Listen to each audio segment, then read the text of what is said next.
आप सभी बच्चों का स्वामी केशवानंद ऑनलाइन क्लासेस में स्वागत है।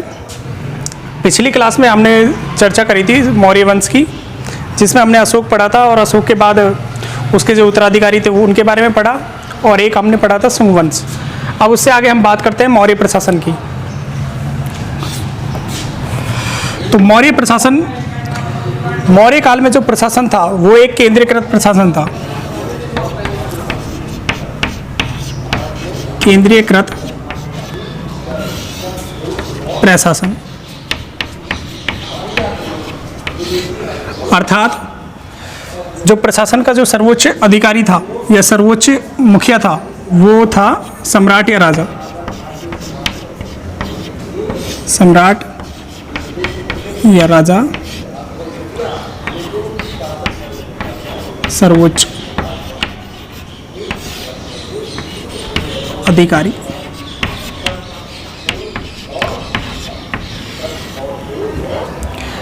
यानी प्रशासन की जो भी सारी शक्तियां थी वो किसके पास थी? सम्राट या राजा के पास थी।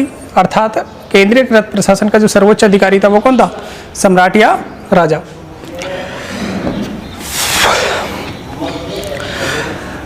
राजा या सम्राट के द्वारा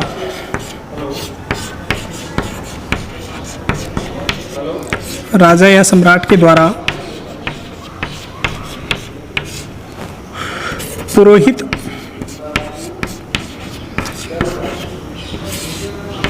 और मंत्री,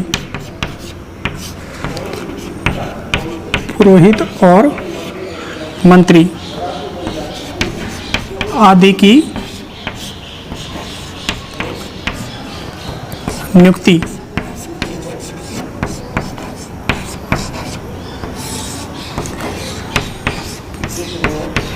की जाती थी।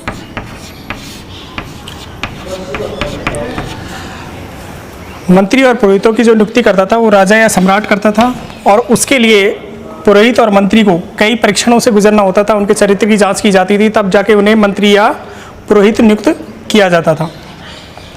उसके बाद हम बात करते हैं मौर्यकालीन प्रशासन की। तो मौर्यकालीन जो प्रशासन है उसे दो भागों में बांटा गया है। मौर्यकालीन प्रशासन को दो भागों में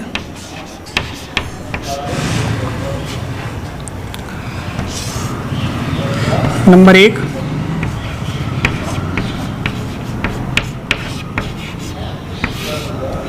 केंद्रीय प्रशासन, और नंबर दो,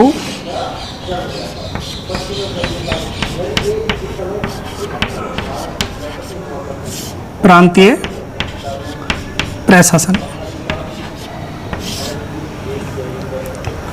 तो मौर्यकालीन प्रशासन को दो भागों में बांटा गया है। सबसे पहला है केंद्रीय प्रशासन और नंबर दो है प्रांतीय प्रशासन। तो सबसे पहले हम जो बात करेंगे वो बात करेंगे केंद्रीय प्रशासन की।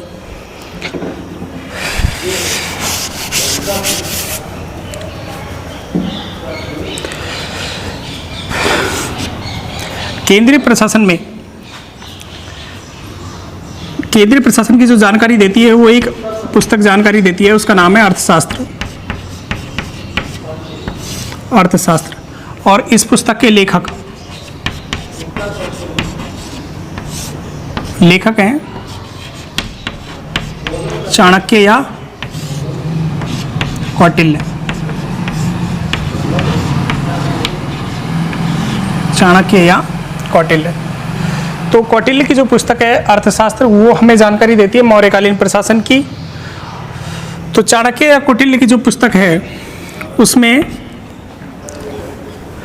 राज्य के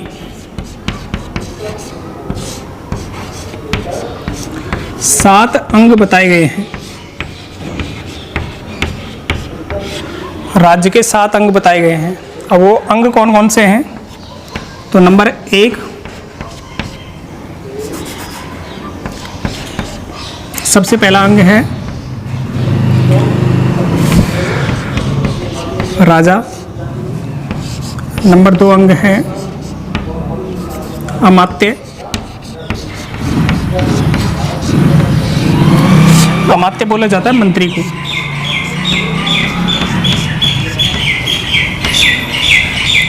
नंबर 3 जनपद, नंबर 4 दुर्ग,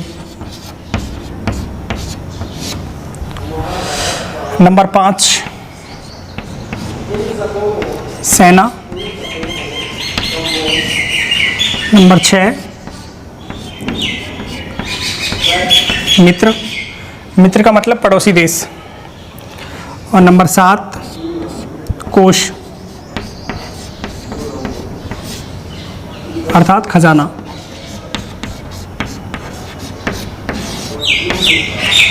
तो राज्य के 7 अंग बताए हैं। अर्थशास्त्र किन की पुस्तक है? कौटिल्य की।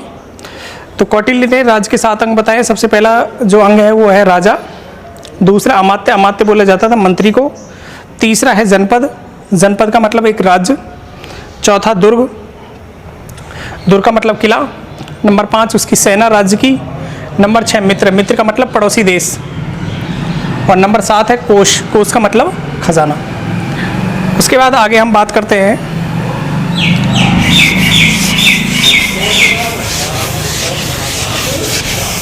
अर्थशास्त्र के अनुसार केंद्रीय प्रशासन में 18 विभाग मिलते हैं। 18 विभाग मिलते हैं। इन विभागों को तीर्थों के नाम से जाना जाता है। अर्थशास्त्र के अनुसार केंद्रीय प्रशासन में 18 विभाग मिलते हैं। इन विभागों को तीर्थों के नाम से जाना जाता था, और जो तीर्थ का जो अध्यक्ष होता था वो कहलाता था महामात्र, वो कहलाता था महामात्र, इसका अध्यक्ष।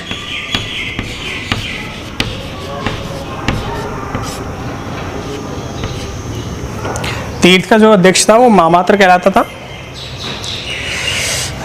जो 4 सबसे महत्वपूर्ण तीर्थ थे 18 में से, जो सबसे महत्वपूर्ण तीर्थ थे वो थे युवराज, पुरोहित, मंत्री और सेनापति।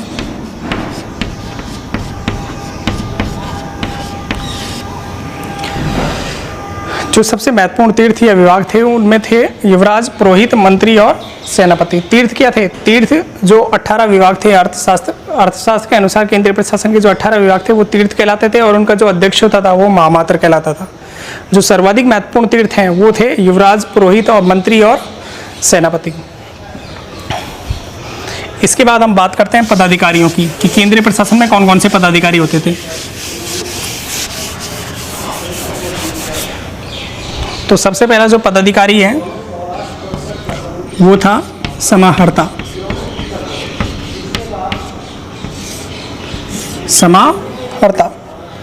समाहर्ता का जो पद था वो आज के समय में जिस प्रकार वित्त मंत्री होता है, जिस प्रकार आज के समय में वित्त मंत्री होता है, उसी प्रकार का कार्य समाहर्ता का होता था मौर्यकालीन प्रशासन में। अर्थात इसके जो कार्य था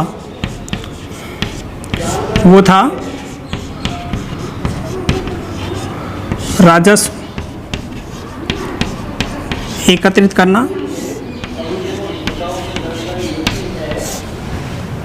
नंबर 2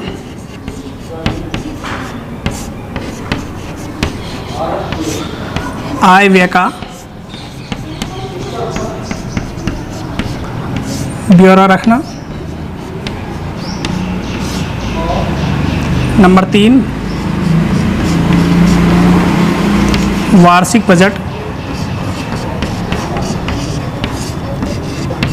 तैयार करना।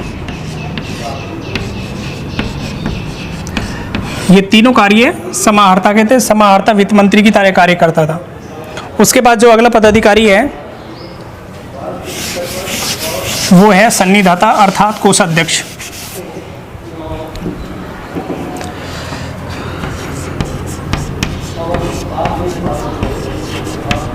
सन्निधाता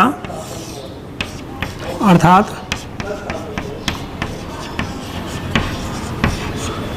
कोषाध्यक्ष।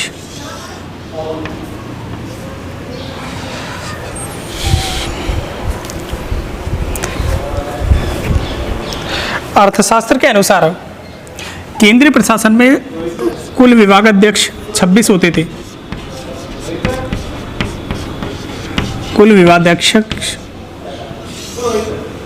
की संख्या थी 26। इन विभागाध्यक्षों में जो सन्निधाता था, इसका जो कार्य होता था वो होता था साम्राज्य के विभिन्न स्थानों पर कोषगृह एवं अन्नागारों की स्थापना कराना।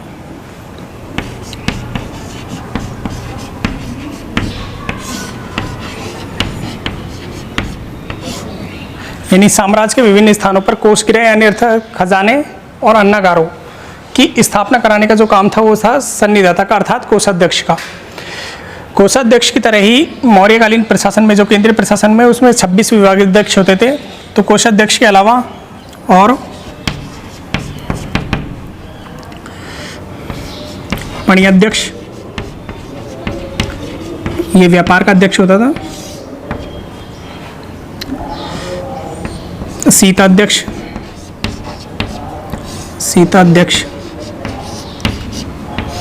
ये खेतीबाड़ी का अध्यक्ष होता था, कृषि का अध्यक्ष होता था। अगला है सूत्राध्यक्ष, ये कताई बुनाई से संबंधित कार्यों का अध्यक्ष होता था। तो केंद्रीय प्रशासन में जो विभागाध्यक्ष थे उनकी संख्या थी 26। तो उनमें जो सबसे प्रमुख था वो था सन्निधाता अर्थात कोषाध्यक्ष, जिसका काम था कोषगृह और इस अन्नागारों की स्थापना करना। विभिन्न कोषगृह और अन्नागारों की स्थापना करना कहाँ पर? मौर्य साम्राज्य के अंदर। उसके अलावा और भी कई प्रकार के अध्यक्ष थे, जैसे पणिअध्यक्ष जो व्यापार का अध्यक्ष होता था, सीताध्यक्ष जो कृषि का अध्यक्ष होता था, सूत्राध्यक्ष जो कताई बुनाई से संबंधित कार्यों का अध्यक्ष होता था। अब हम बात करते हैं प्रांतीय प्रशासन की।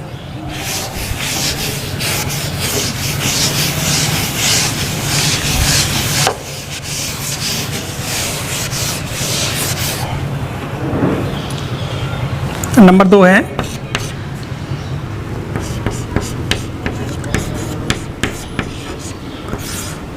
प्रांतीय प्रशासन।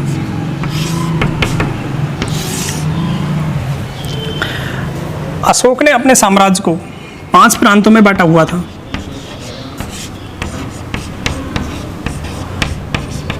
पांच प्रांतों में बांटा हुआ था। तो सबसे पहले जो प्रांत था वो था उत्तरापथ,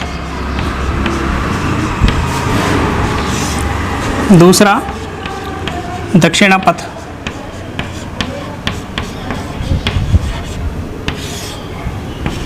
तीसरा अवंती राष्ट्र,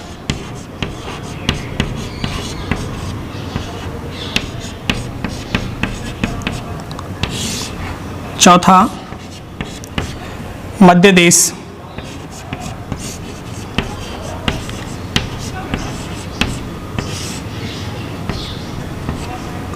पांचवा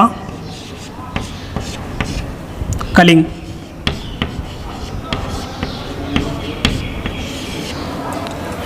अशोक ने अपने जो प्रांतीय प्रशासन है अर्थात प्रांत जो अपने केंद्रीय प्रशासन है उसको 5 प्रांतों में बांटा हुआ था, और वो 5 प्रांतों के नाम उत्तरापथ, दक्षिणापथ, अवंती राष्ट्र, मध्य देश और कलिंग। उत्तरापथ, उसके बाद है प्रांतीय प्रशासन।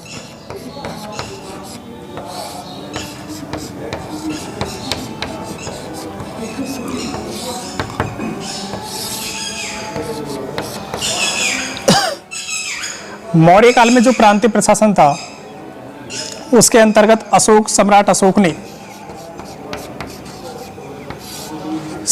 अशोक ने अपने प्रशासन को या अपने राज्य को 5 प्रांतों में बांटा था।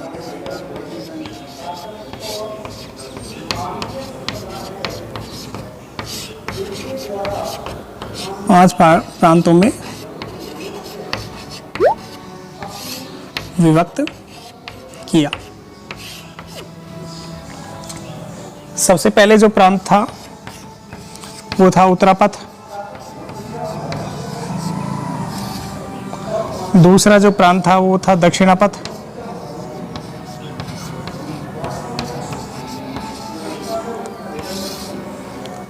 तीसरा जो प्रांत था वो था अवंती राष्ट्र।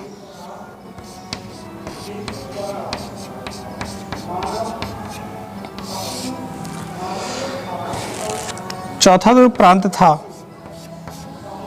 उसका नाम था मध्य देश।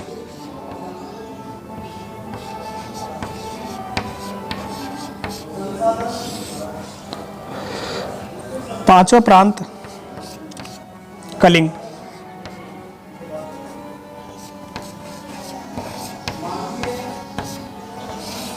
कलिंग। अब इनकी राजधानियों की बात करते हैं। उत्तरापथ की राजधानी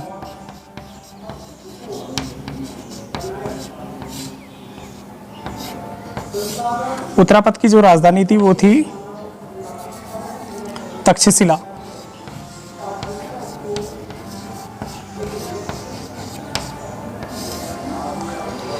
दक्षिणापथ की राजधानी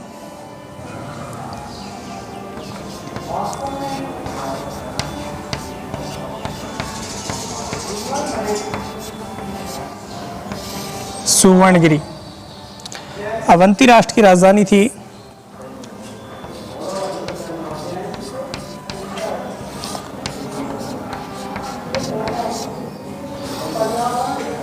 उज्जैनी। मध्य देश की राजधानी थी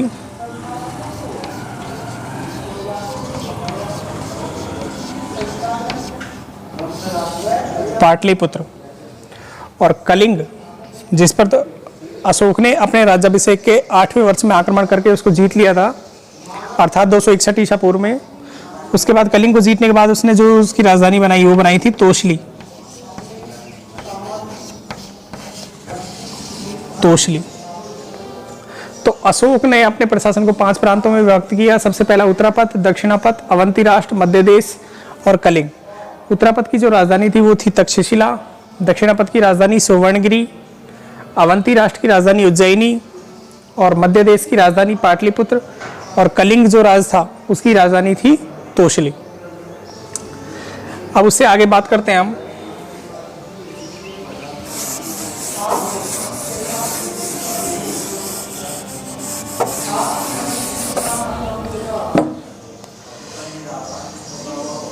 इन जो प्रांत थे, ये 5 प्रांत थे,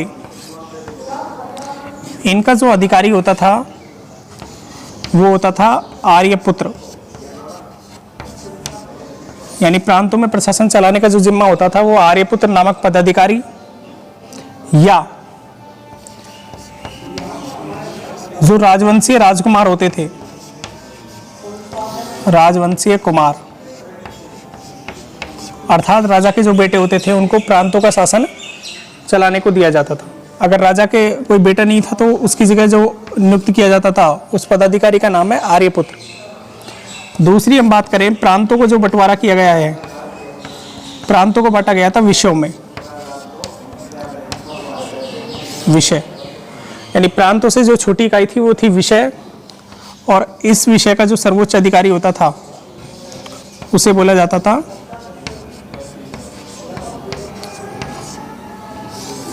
विषयपति। विषय का जो सर्वोच्च पदाधिकारी होता था विषयपति। उसके बाद नंबर 3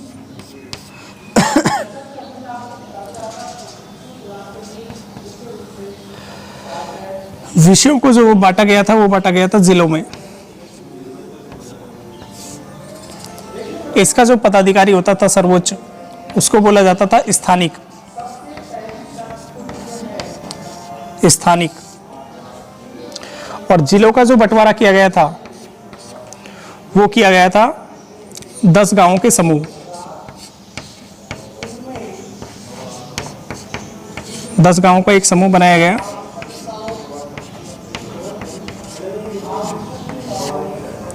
जिसका जो पदाधिकारी होता था उसे बोला जाता था गोप। गोप। तो मौर्यकालीन प्रशासन को इस तरीके से बांटा गया। सबसे पहले पूरे साम्राज्य को प्रांतों में बांटा गया जिनकी संख्या 5 थी।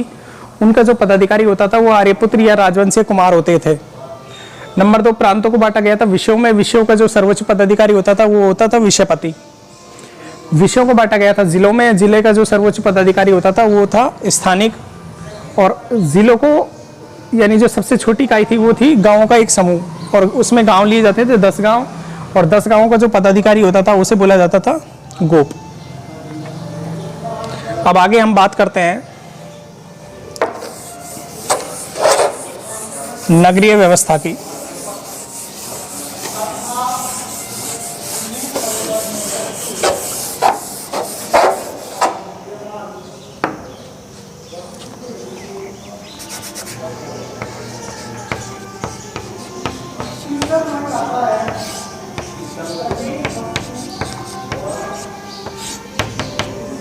नगरीय शासन।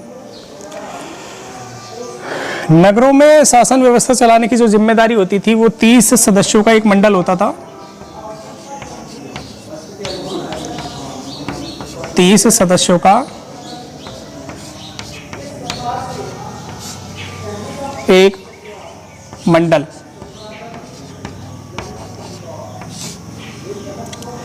इन 30 सदस्यों के मंडल को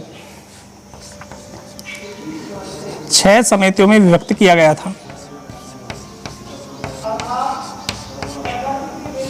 6 समितियों में विभक्त,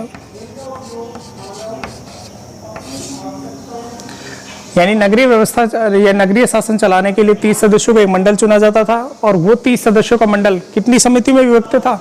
6 समितियों में। और प्रत्येक समिति में 5 सदस्य होते थे। प्रत्येक समिति में 5 सदस्य होते थे।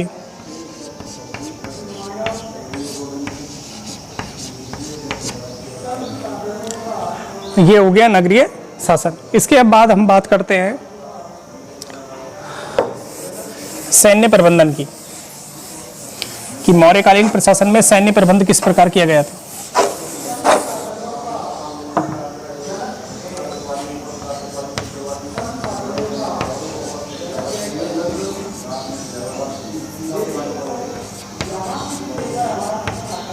सैन्य व्यवस्था। सैन्य व्यवस्था की बात करते हैं।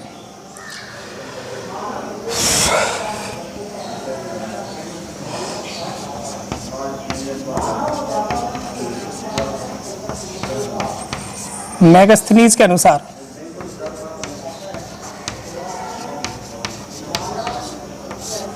मेगास्थनीज एक राजदूत था जो कि सेल्यूकस निकेटर ने चंद्रगुप्त मौर्य के दरबार में भेजा था। और मेगास्थनीज की एक पुस्तक है, उस पुस्तक का नाम है इंडिका। मेगास्थनीज की जो पुस्तक है उसका नाम है इंडिका। और मेगास्थनीज क्या था? एक राजदूत जिसे सेल्यूकस ने किसके दरबार में भेजा? चंद्रगुप्त मौर्य के दरबार में। चंद्रगुप्त मौर्य के दरबार में। और मेगास्थनीज को भेजने वाला था सेल्यूकस निकेटर। सेल्यूकस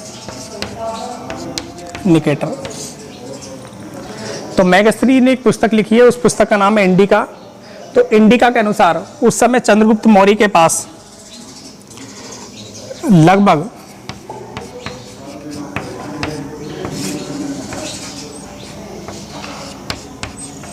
6 लाख पैदल सैनिक थे।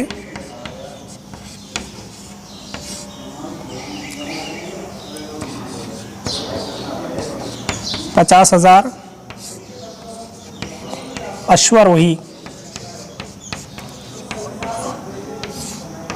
सैनिक या घुड़सवार सैनिक।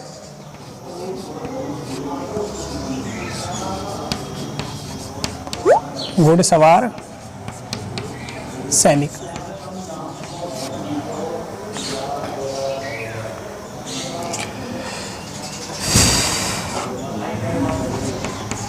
9,000 हाथी,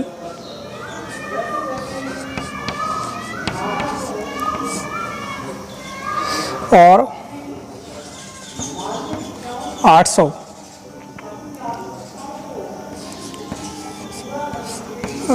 रथ सेना। तो मेगास्थनी ने अपनी पुस्तक इंडिका में बताया है कि चंद्रगुप्त मौर्य के पास 6 लाख तो पैदल सैनिक थे, 50,000 घुड़सवार सैनिक और 9,000 हाथी और 800 जो सेना थी वो रथ सेना थी 800 के करीब। उसके अलावा जो ये सैन्य व्यवस्था मौर्यकालीन में की जाती थी उसके लिए 6 समितियों का गठन किया गया था।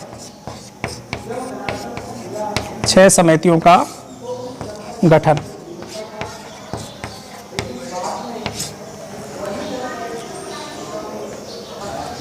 छह समितियों का गठन किया गया था और इन 6 समितियों में प्रत्येक में 5-5 सदस्य होते थे। प्रत्येक में 5-5 सदस्य होते थे।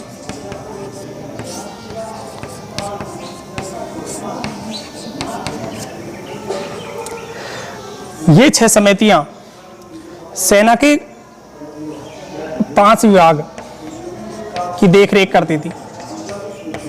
सेना के 5 विभागों की देखरेख करती थी और वो 5 विभाग हैं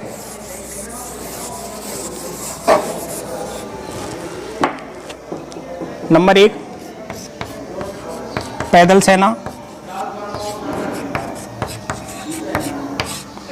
नंबर 2 गज सेना जो हाथी वाली सेना होती थी, नंबर 3 अश्वारोही यानी घुड़सवार सैनिक जो होते थे, नंबर 4 रथ सेना और नंबर 5 नौसेना।